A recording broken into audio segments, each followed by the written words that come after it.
너를 가장 아프게 했던 것이 사실은 너를 가장 지켜준 것이었다는 생각 해본 적 있나요? 너를 떠났던 그 사람이 사실은 하나님이 밀어내신 사람이었다면 어쩌면 그건 버림이 아니라 구원이었을지도 모릅니다. 지금부터 내 눈앞에 늘 있었지만 보지 못했던 징표들이 드러날 거예요. 그리고 그것을 보게 되는 순간 모든 것이 달라집니다. 끝까지 함께해요. 지금 너는 혼자입니다. 관계가 끝나고 남은 그 침묵은 어떤 말보다 더 크게 울립니다. 마음 깊은 곳에서 하나의 질문이 계속 메아리칩니다. 왜 끝난 거지? 좋았던 순간들을 떠올리고 내가 뭘 잘못했는지, 왜 그렇게 많은 진심 어린 기도에도 불구하고 잘 되지 않았는지 이해하려 애씁니다. 하지만 혹시 네가 묻고 있는 질문이 한 틀린 질문함이라면 왜 끝났지?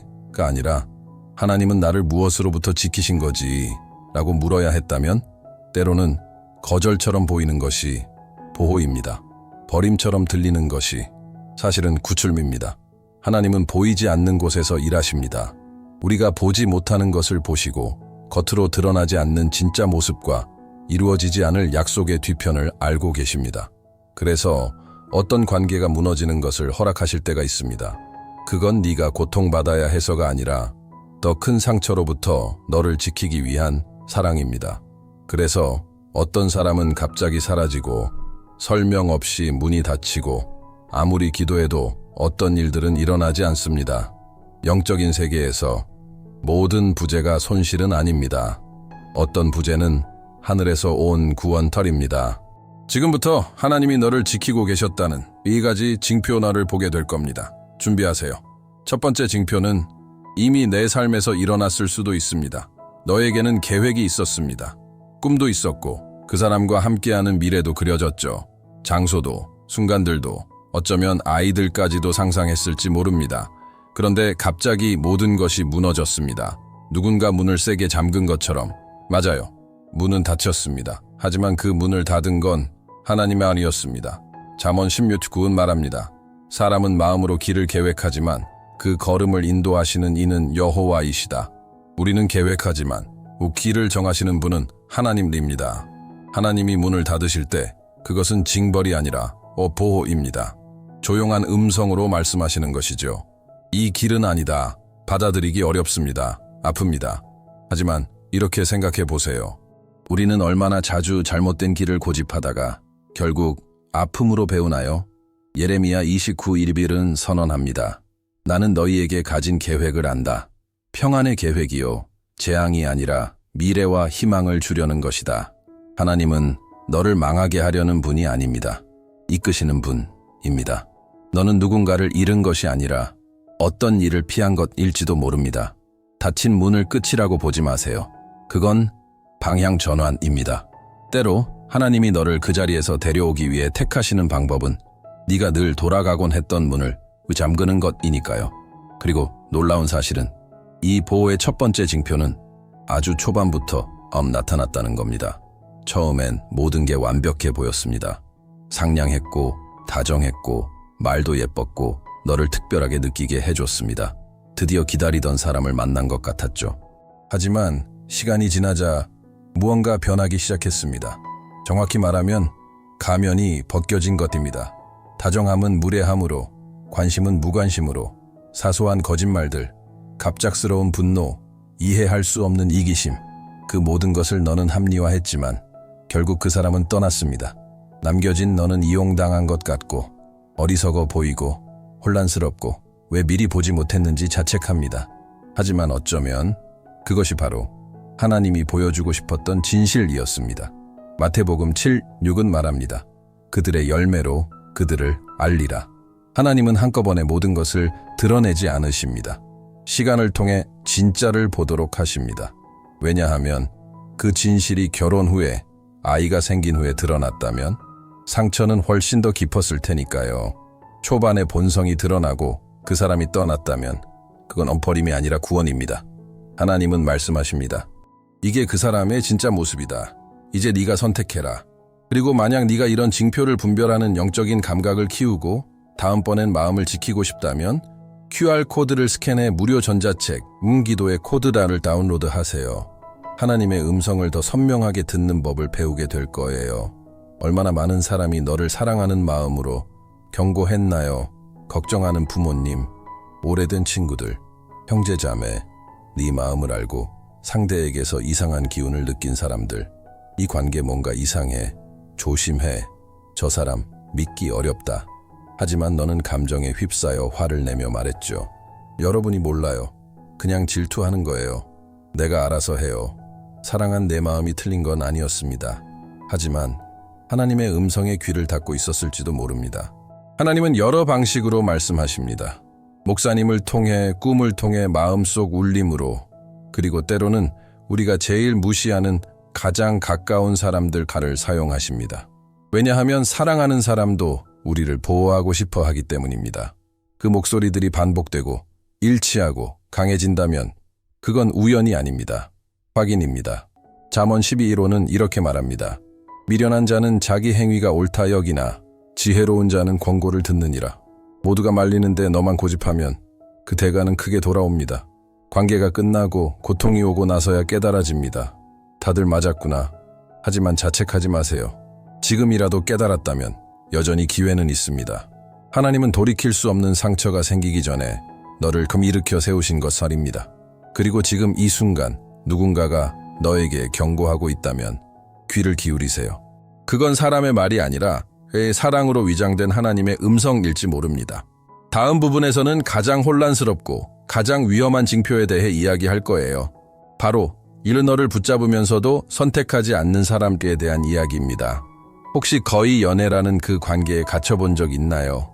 사귀는 것도 아니고 친구도 아닌 사이. 그 사람은 너를 확실히 선택하지도 않고 그렇다고 보내주지도 않았습니다. 늘 말하죠. 아직 때가 아니야. 좋아는 해. 근데 시간이 필요해. 천천히 가자. 그리고 너는 잃을까 두려워 조금만 더 버텼습니다.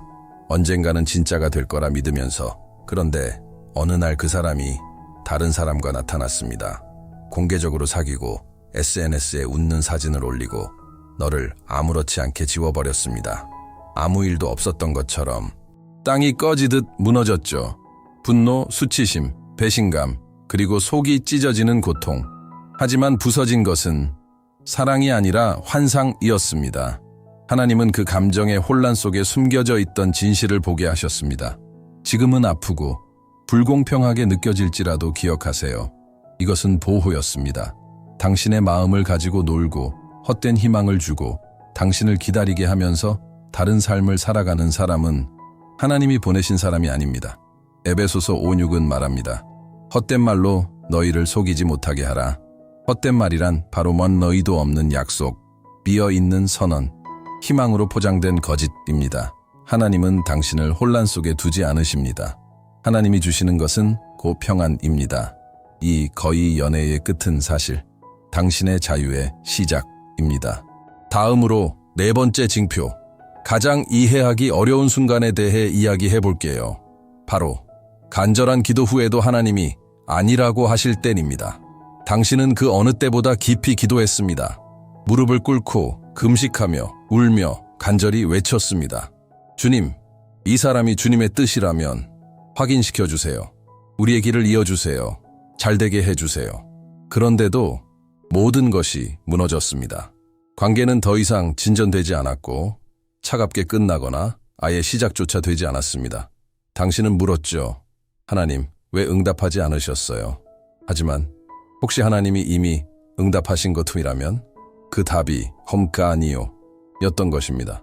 그것은 당신이 행복할 자격이 없어서가 아니라 당신이 그토록 간절히 원했던 것이 초회선이 아니었기 때문 아닙니다. 하나님은 당신이 보지 못하는 것을 보십니다. 당신이 아직 살지 않은 미래까지 알고 계십니다. 요한일서 54은 말합니다. 우리가 무엇이든지 그의 뜻대로 구하면 들으심이라. 하나님의 뜻이 아니라면 그분은 첫 침묵하시거나 문을 닫으시거나 그 사람을 멀어지게 하십니다. 미워서가 아니라 자비로워서입니다. 당신은 무시당한 것이 아닙니다. 다른 길로 인도받은 것 아닙니다. 하나님의 뜻과 진짜로 맞춰지는 기도를 배우고 싶다면 지금 QR코드를 스캔해 전자책 기도의 코드를 다운로드하세요. 당신의 마음을 맡기기 전에 하나님의 뜻을 분별하는 법을 배우게 될 것입니다. 이제 다음으로 영적으로 가장 위험한 순간에 대해 이야기할 거예요. 바로 바리 같은 실수를 다른 사람과 반복하는 것입니다. 혹시 이런 말을 해본 적 있나요? 또다시 이럴 리가. 같은 징후, 같은 아픔, 같은 결말. 이것은 운이 나쁜 것이 아닙니다. 패턴 발입니다. 그리고 그 패턴 뒤에는 하나의 영적 원리가 있습니다. 하나님은 우리가 배울 때까지 가르치신다. 우리가 신호를 무시하고 하나님이 이미 닫아버린 길을 고집하고 자꾸만 반복되는 상처를 외면할 때 우리는 사이클 안에 갇히게 됩니다. 사람은 달라져도 결말은 같고 관계는 바뀌어도 상처는 반복됩니다. 이는 우연이 아니라 훈련입니다. 히브리서 12:6은 말합니다. 주께서 사랑하시는 자를 징계하시고 하나님은 당신을 벌하시는 것이 아니라 깨우시는 것입니다. 당신을 버리시는 것이 아니라 가르치시는 것입니다. 하지만 하나님이 닫으신 문을 억지로 열려고 하고 사랑이 아닌 것을 사랑이라고 붙들고 분별의 소리를 계속 무시한다면 사이클은 반복됩니다. 당신이 지칠 때까지, 당신이 무릎 꿇고 외치는 그 순간까지 하나님, 이제 그만이에요. 정말 배우고 싶어요. 그때 무언가 변합니다. 하늘이 응답하고 생각이 맑아지고 상대의 문제뿐 아니라 내 안의 상처까지 보이기 시작합니다. 다음으로 당신이 겪은 이 아픔이 어떻게 더 큰 고통을 막아낸 방패막가 되는지 알게 될 것입니다. 고통에는 두 얼굴이 있습니다. 당신을 무너뜨릴 수도 있고 당신을 깨울 수도 있습니다. 그 차이는 어떻게 해석하느냐에 있습니다.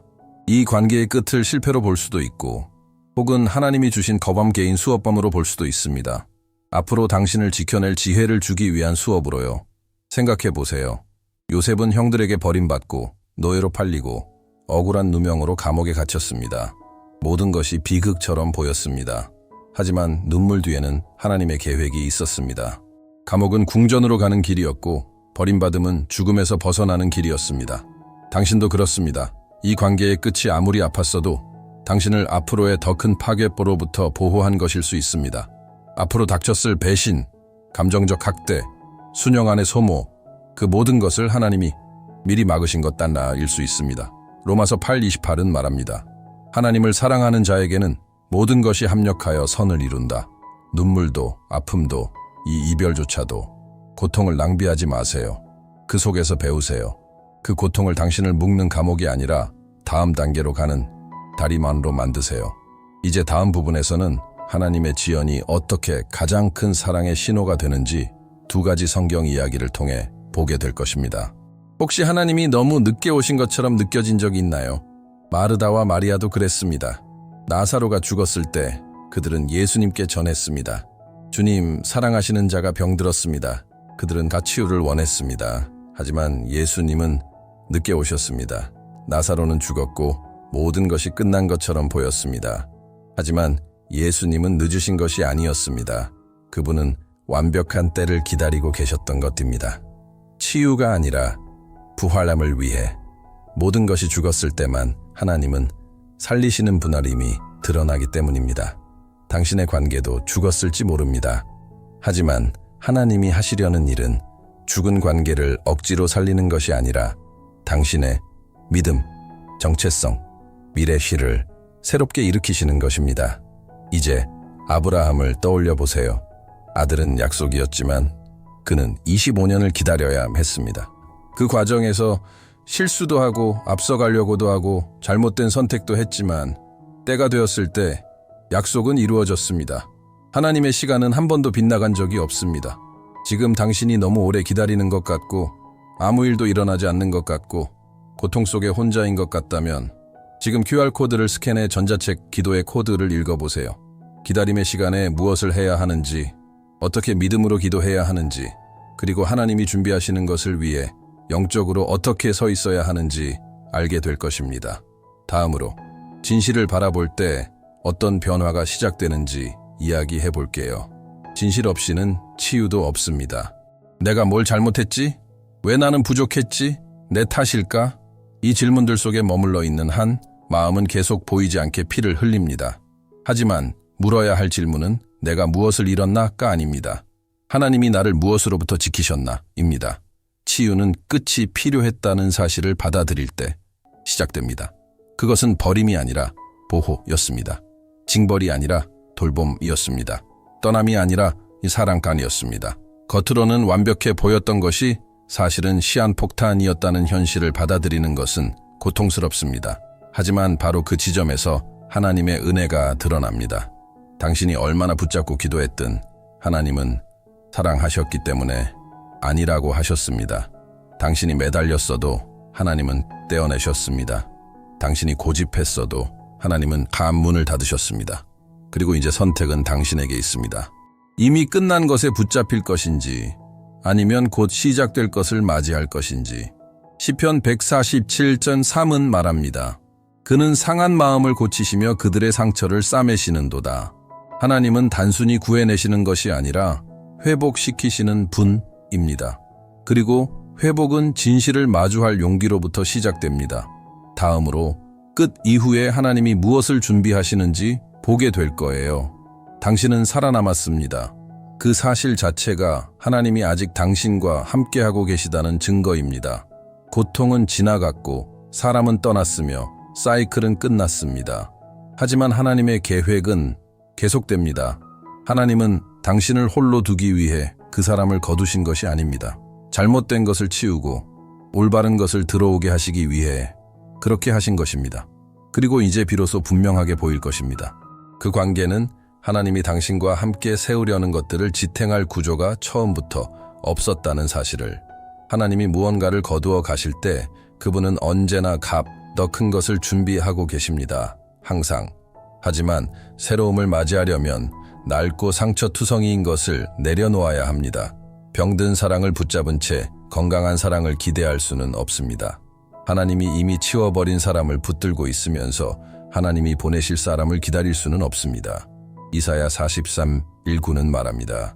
보라, 내가 새 일을 행하리니 이제 나타낼 것이다. 너는 그것을 알지 못하느냐? 이제 알아차려야 할 때의 목입니다. 하나님의 새로움에는 혼란이 없습니다. 확신 없는 말도 감정의 조작도 없습니다. 하나님의 새로움은 평안, 옥삼 안정, 목적을 가져옵니다. 그리고 그것은 오고 있습니다. 당신이 생각하는 것보다 훨씬 가까이. 마지막 부분에서는 지금까지의 모든 징표를 정리하고 당신의 미래에 대한 마지막 메시지를 전할 것입니다. 여기까지 왔다면 당신 안에 어떤 부분이 이 말을 필요로 했기 때문입니다. 그러니 하나님이 주신 보호의 4가지 징표를 다시 마음에 새겨보세요. 진실이 너무 일찍 드러났다면 그건 불운이 아니라 계시탐이었습니다. 사람들이 당신을 말렸다면 그건 간섭이 아니라 반보호탐이었습니다. 그 사람이 당신을 붙잡았지만 선택하지 않았다면 그건 사랑이 아니라 조종이었습니다. 당신이 기도했지만 이루어지지 않았다면 그건 침묵이 아니라 구원이었습니다. 당신이 받은 모든 아니오는 하나님께서 당신의 옵, 자유, 평안, 미래를 위해 말씀하신 예였을지도 모릅니다. 이제 깊게 숨을 들이쉬세요. 지난 시간을 감사로 바라보고 앞날을 기대하며 바라보세요. 하나님은 새로운 이야기를 쓰고 계십니다. 그리고 그것을 허락한다면 그분은 당신을 놀라게 하실 것입니다. 당신은 버림받은 것이 아닙니다. 구해진 것입니다. 하나님의 평안이 당신과 함께 하기를